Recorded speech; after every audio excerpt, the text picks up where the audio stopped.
All right, today's the Monday market update or our weekly real estate and mortgage rate update. We're going to jump right into this here. So national average 6.92 30-year fixed. We're moving the wrong direction.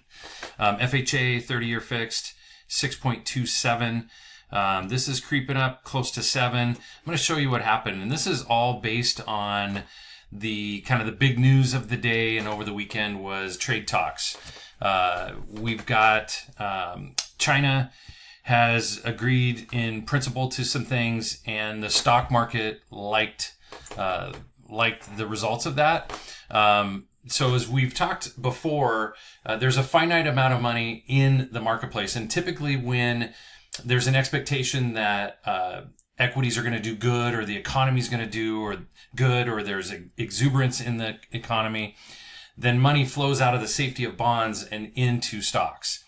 And so that robs, the bonds. And since mortgage rates are based on a bond, we start to see what we're seeing right now, which is, this ugly movement here. So what's concerning in particular is that we've broken through some of these floors of support.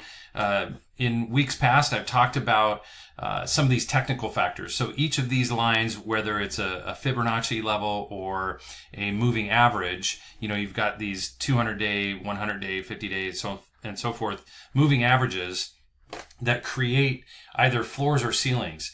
And, when you get into like a 200-day moving average, for example, it's a longer run and it's a harder one to break through.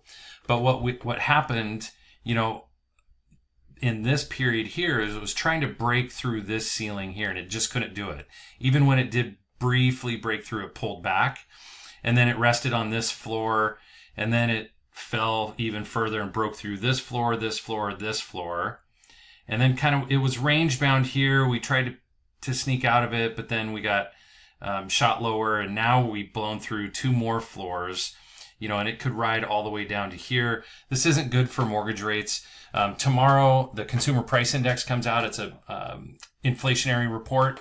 So we'll have to stay tuned to see if tariffs have factored into that, or, if any of that hit, and if we're going to see any kind of inflationary pressures. If that's the case, the bond market won't like that either, and we'll see this run further.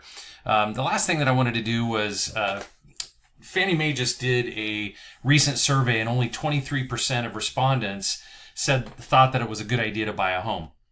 And Redfin recently did a survey, and I think somewhere along the lines of like 25 or more percent said that they were going to wait for a year to make any big purchases. So I just wanted to show a quick comparison of buying today versus waiting a year. So buying today, and this is just going to be on forecasted appreciation, pretty conservative at 4.72%. $600,000 today. That home, if you wait a year, is going to be worth $628,000. So, you're moving in the wrong direction from a price standpoint. Now, affordability obviously is of concern right now. But when we look at down payment, we're going to end up expending more money for down payment. Rates are going to improve. This is a forecast. Again, we could see within a year getting down into the 5s. And you would think that would make things more affordable. So when we look at the annual principal and interest payments, you're saving about $2,400 if you were to wait a year, $2,400 a year.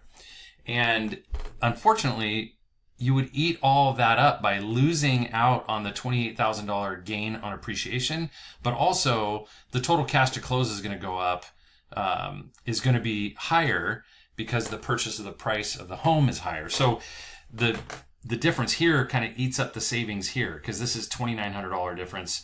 This is $2,400 difference. The thing is we can always refi to create those affordability as the market shifts. What we can't refi is the price of the home. So keep that in mind. Certainly as you're looking to get into the market to buy, I think it's important to run numbers and address the affordability issue, because if you can afford to buy now, these are the things that we're seeing is that sellers are still providing credits, concessions, that they're helping out with either closing cost, temporary rate buy downs, permanent rate buy downs. price reductions. What we will unlikely see when rates are in the fives is those types of concessions. There will be a lot of pent up demand. And so we're going to start to see probably multiple offers on homes. We'll start to see the buyers that are starting to bid over ask and remove contingencies and things like that, like we saw in 2021 and so forth. So I think today is still a really great time to buy, as long as you're strategic about it and that you have someone that's watching out so that we can take advantage of the cost of money when it improves. All right, stay tuned for next week.